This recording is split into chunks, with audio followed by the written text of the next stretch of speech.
Kemudian tahap yang kedua dia panggil wahdah. Wahdah ini dia panggil Allah pada ketika tahap yang kedua. Ini Allah bagi kita jelas. Kalau disebut begini, Allah nak perkenalkan dirinya daripada dianya kosong. Kemudian ianya untuk memperkenalkan dirinya, maka dia panggil wahdah. Tahap yang kedua, paling tinggi tadi ahadiyah lah. Yang kedua tu untuk perkenalkan dirinya, maka dia mentajalli dirinya, menzahirkan dirinya. Mula menzahirkan dirinya pada ta'ayun awal dia panggil wahdah. Wahdah ini adalah seperti satu titik. Kalau Ahmad Laksmana memang ditulis satu titik. Di mana dia itu bermakna seperti satu pokok yang rimbun, yang berbuah, yang berbunga, yang segala-gala lah pokok yang besar itu. Sifatnya adalah pada biji ataupun titik itu. Pada biji itu semuanya sifat-sifat sudah ada. Begitu. Itu wahdah. Allah menjelma lagi. Sebab 7 peringkat tu Allah menjelma lagi kepada wahidiyah. Wahidiyah ini lahirlah, maka menjelmalah, tajallilah Allah SWT dengan sifat-sifat. Maka lebih jelas untuk Allah menjelmakan dirinya. Kemudian pada yang keempat adalah alam, dia panggil alam arwah, alam ruh. Alam ruh ini kalau Ahmad Laksmana dia panggil jisim latif. Allah SWT menjelma dalam bentuk sebagai jisim latif, iaitu satu jisim yang halus. Berdirilah, ayatnya ini saya baca, berdirilah ia dengan diri tajalli Allah, hiduplah ia selama-lamanya. Maka ini semuanya adalah teori. Teori tuan-tuan, puan-puan, teori. Tak ada dalil daripada Quran, daripada hadis pun tidak. Ini adalah teori yang diwarisi oleh orang yang belajar ilmu martabat 7 ini. Masalahnya mereka ini, bila kita petikaikan, mereka mengatakan bahawa mereka tidak kisah dengan dalil-dalil ni. Berbohong banyak, mengatakan yang tidak hadis, berkata hadis, semua disebut hadis kursi dan sebagainya. Kemudian mereka mengatakan bahawa ada sanad, salasilah, tarikat lah, macam-macam dan sebagainya. Itu untuk menghalalkan perkara yang salah. Tadi yang ketiga, wahidiyah. Kemudian menjelma lagi, tajalli lagi Allah kepada arwah, alam arwah dipanggil.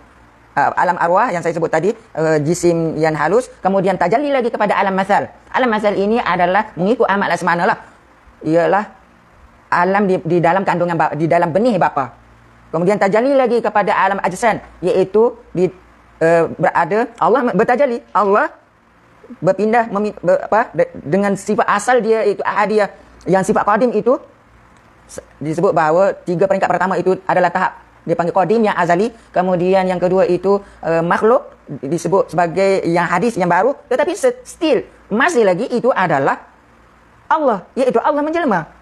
Tajalli, Allah yang tajalli daripada dirinya. Maka membentuk yang kelima kita sebut adalah masal, iaitu di dalam kita kata ianya sifat berada dalam benih bapa. Kemudian alam ajsan, tajalli lagi Allah SWT ke dalam rahim ibu, ketika di rahim ibu. Kemudian tajalli yang ketujuh iaitu insan kamil. Siapa insan kamil itu? Adalah Muhammad SAW. Mengikut ilmu martabat 7 ini, terutama yang beberapa orang ini yang kokoh, terutama sekarang kalau live saya tengok Ustaz Iswardi Indonesia. Oh, itu kau punya yang menyatakan bahawa kita ini adalah Allah. Kau punya. Jelas. Kemudian ini Ahmad Laksmana, beliau menyatakan bahawa bukan Ahmad Laksmana saja, terutama Ar-Razi Hashim.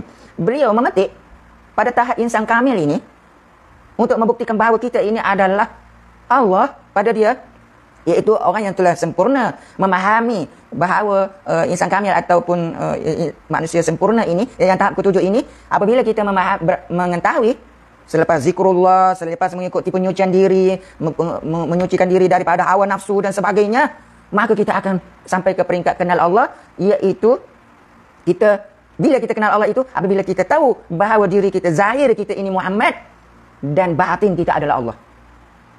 Saya ingat Ustaz Iswardi tu, dia kata kalaulah bila kita ni merasa dah sampai ke tahap makamnya lah, barangkali kita kata sampai ke satu tahap kita dah rasa bahawa kita batin kita adalah Allah, zahir kita Muhammad, maka ketika itu kita diam sajalah.